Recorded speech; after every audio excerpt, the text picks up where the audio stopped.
ఇక ఈరోజు నాగర్ కర్నూలు జిల్లా ప్రధాన వార్తలు చూసినట్లయితే నాగర్ కర్నూలు జిల్లా కొల్లాపూర్ మండలం అంకిరావుపల్లి సమీపంలో ఈ నెల 6వ తేదీన కేఎల్ఐ ప్రాజెక్టు వద్ద దారి దోపిడీకి యత్నించి అటాక్ చేయడానికి యత్నించినటువంటి కేసును నాగర్ కర్నూలు జిల్లా పోలీసులు ఛేదించారు.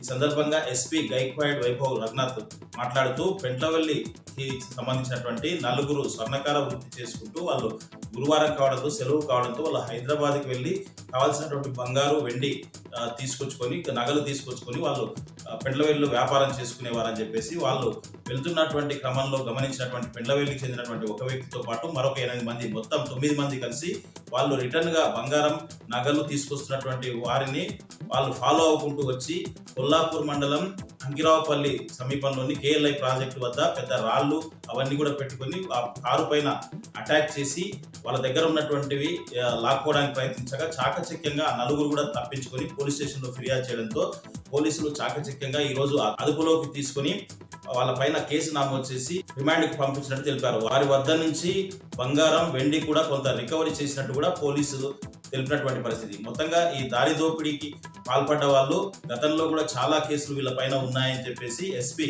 గైక్వాడ్ వైభవ్ రఘునాథ్ చెప్పారు. ఈ కేసులు ఛేదించినటువంటి వారికి కూడా ఎస్పీ అభినందించినటువంటి పరిస్థితి కనిపించింది. మరొక వార్త చూసినట్టయితే ఎస్ఎల్బిసి టన్నెల్లో ప్రమాదం జరిగి నేటికి 22 రోజులు కూడా పూర్తయింది.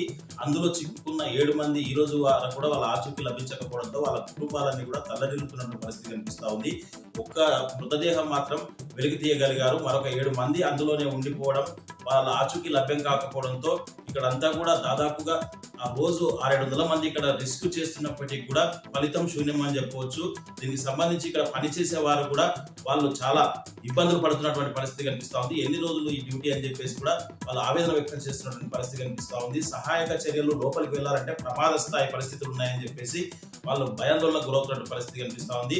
ఎక్కడైతే ప్రమాద తీవ్రత ఎక్కువ ఉందో, పైకప్పు కూలే ప్రమాదం ఉందో అక్కడికి రోబోలను పంపించాలని 3 రోజులుగా ఎత్తిస్తున్న ప్రయత్నాలు ఈ రోజు కూడా స్టార్ట్ కాలేదని చెప్పేసి కూడా మనకు తెలుస్తుంది. దీన్ని బట్టి ప్రభుత్వం అయితే నిర్లక్ష్యంగా వ్యవహరిస్తుందని చెప్పేసి కూడా పలు వివరిస్తున్న పరిస్థితి కనిపిస్తాం. కేవలం అధికారులకు అప్పచెప్పి ప్రభుత్వం పట్టించుకోకపోవడంపై పలు విమర్శలు వినిపిస్తా ఉన్నాయి.